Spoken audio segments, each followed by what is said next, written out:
What's up, YouTube, and welcome back to my channel. And in today's video, I'm going to do a recap of the Georgia spring game. But if you haven't, please like, share, subscribe, and hit the notification bell to be notified of future uploads. And by doing so, it greatly helps out my channel, and it helps me grow as a content creator. Well, Georgia are the defending champs, and they had a huge crowd show up for the G-Day game.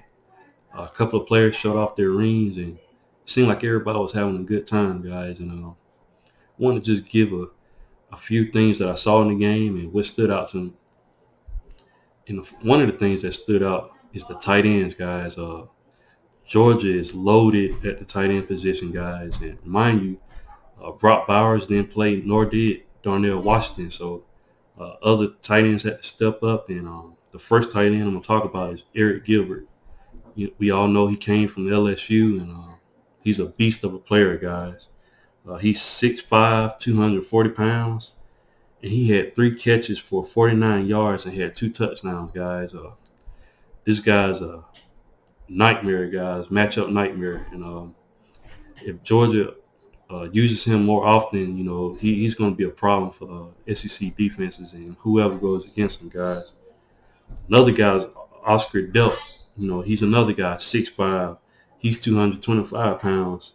And he had 7 catches for 91 yards, guys. So like I said, Georgia's tight end room is going to be, scary, guys. And it'd be funny if they were to decide, just put all their tight ends on the field at one time, guys. They can be very, very lethal, guys. So I'm definitely going to be watching them and seeing what they do this season, guys. Move over to the quarterbacks. Stetson Bennett, he was 15 of 35 for 273 yards. He had 3 touchdowns and he had 2 interceptions. What can I say, guys? This is a champ. This is a guy was doubted all season and went in there and won a championship for the team, guys. So having a guy like him coming back is definitely going to, help the Georgia Bulldogs. And I presume he's going to be the starter. How could he not? With that experience that he brings. But with that being said, a guy that can potentially back him up is Carson Beck, and he looked really good from what I saw, guys. He went 14 of 26, and he had 274 yards, guys. So, like I said, he looked really, really good. He was running the offense pretty well. He was one of the guys, that a lot of people, wondering what was going to happen to him. What's he going to get in the playing time? Well, he got his opportunity in the spring game, guys, and he showed out. So it's good to have a guy behind Stetson Bennett to come in and step up, And Brock Vandagriff, he went 12 for 26, and he had 115 yards, guys. He didn't look as good as the other 2 did, but he's another guy that's very, very talented, guys. So who knows, by the time the season starts, he might have grown and might challenge for the second quarterback position. So, it's good to have those talented quarterbacks on the team. So that's good going forward.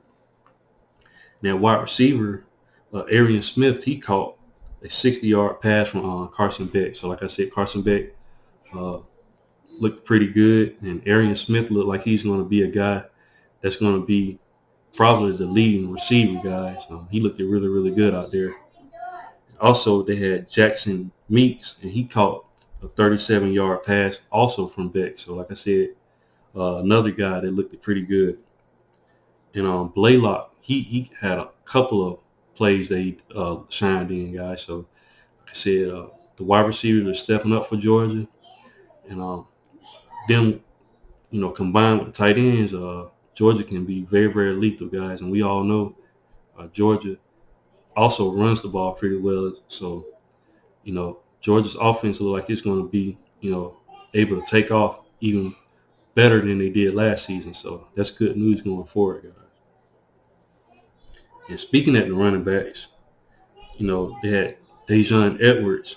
He scored 2 touchdowns, guys. He looked really, really good out there. He also had Kendall Milton. He had 1 touchdown. He had 6 carries for 14 yards. So that's another guy. Then he had Kenny McIntosh.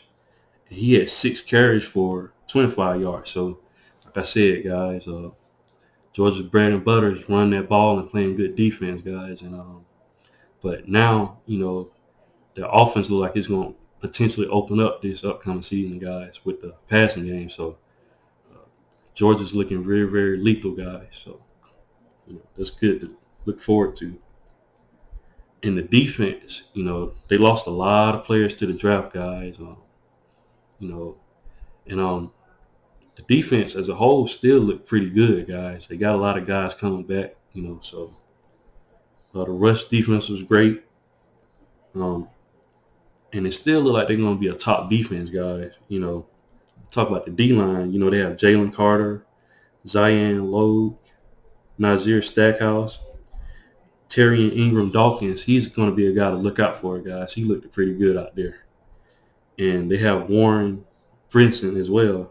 He was constantly in the backfield, guys. So like I said, they're losing all that talent on the D-line, but these guys can potentially step up, guys. And it looked like Georgia's defense is going to still be a top defense, guys. So that, included with the offense, Georgia looks like to make a good run this upcoming season, guys. Georgia's not going anywhere.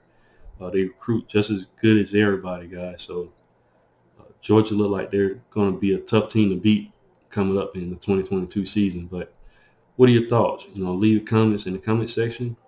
And if you haven't, please like, share, subscribe, and hit the notification bell to be notified for future uploads.